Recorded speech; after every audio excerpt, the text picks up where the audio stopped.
ജീവിതത്തിൽ നല്ല ആരോഗ്യവും ബലവുമുള്ളപ്പോൾ അത് ദൈവത്തെയും മറ്റുള്ളവരെയും സേവിക്കാനുള്ള വലിയൊരു ആയുധമാക്കി മാറ്റണം. എന്നാൽ ഏതെങ്കിലും സാഹചര്യങ്ങൾ രോഗം വന്ന് നാം കിടപ്പിലായാൽ നാം ദൈവത്തിന് അപ്രാപ്യരാണ് എന്ന് കരുതരുത്. കാരണം ആരോഗ്യമുള്ളപ്പോൾ നാം ദൈവത്തിനായി പ്രവർത്തിക്കുകയാണ് ചെയ്യുന്നത്.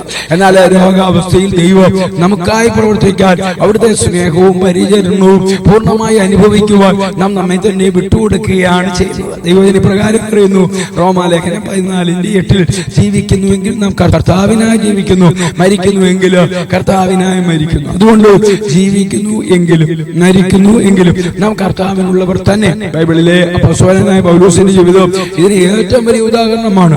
ആരോഗ്യമുള്ളപ്പോൾ അദ്ദേഹം ദേശങ്ങളിൽ നിന്ന് ദേശങ്ങളിലേക്ക് യാത്ര ചെയ്ത് കഠിനമായി അധ്വാനിച്ച് സഭകൾ സ്ഥാപിച്ചു, ദൈവത്തെ മഹത്വപ്പെടുത്തി. എന്നാൽ തന്റെ ജീവിതത്തിന്റെ ഒരു ഘട്ടത്തില് അദ്ദേഹം തടവറയിലാകുകയും ശാരീരികമായ ചില ബലഹീനതകൾ ജഡത്തിലൂരുമുള്ള അദ്ദേഹത്തെ അസ്വസ്ഥമാക്കുകയും ചെയ്തു.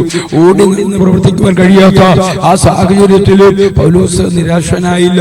തടവറയിൽ കിടന്നുകൊണ്ട് അദ്ദേഹം എഴുതിയ കത്തുകളാണ് ഇന്ന് പുതിയ നിയമത്തിലെ വലിയൊരു ഭാഗമായി നമ്മെ നയിക്കുന്നത്. തന്റെ ബലഹീനതയിൽ ദൈവത്തിന്റെ കൃപ തന്നെ പരിപാലിക്കുന്നത് അദ്ദേഹം അനുഭവിച്ചറിഞ്ഞു. ആരോഗ്യത്തിലും രോഗത്തിലും ഒരുപോലെ ദൈവത്തെ മഹത്വപ്പെടുത്തുവാൻ അദ്ദേഹത്തിന് കഴിഞ്ഞു. ആരോഗ്യം എന്നത് ദൈവത്തിന് നൽകാനുള്ള നമ്മുടെ സമയം, രോഗം എന്നത് ദൈവത്തിൽ നിന്ന് സ്വീകരിക്കാനുള്ള നമ്മുടെ സമയമാണ്. നിങ്ങളുടെ കിടക്ക ഒരു പക്ഷേ നിങ്ങളെ തളർത്തിയിട്ടുണ്ടായേക്കാം.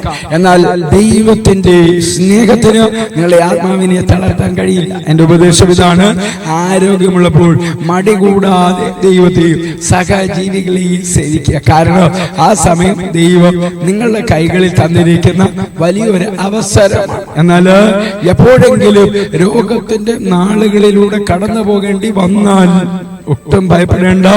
ആ സമയത്ത് ദൈവത്തിന്റെ മടിത്തട്ടിൽ കുഞ്ഞിനെ പോലെ വിശ്രമിക്കുക. അവിടുത്തെ പരിചരണവും ആശ്വാസവും കൃപയും നന്ദിയോടെ സ്വീകരിക്കുക. ഓർക്കുക, നമ്മുടെ പ്രവൃത്തികൾ കൊണ്ട് മാത്രമല്ല, ദൈവത്തോടുള്ള നമ്മുടെ പൂർണ്ണമായ സമർപ്പണം കൊണ്ടും രോഗശൈലിയിൽ കിടന്നുകൊണ്ട് നമുക്ക് ദൈവത്തെ മഹത്വപ്പെടുത്താൻ സാധിക്കും. ക്രിസ്തുയേശുവിലൂടെ നിത്യതയ്ക്കാവുന്ന ഒരു നല്ല ദിവസം ആശംസിക്കുന്നു.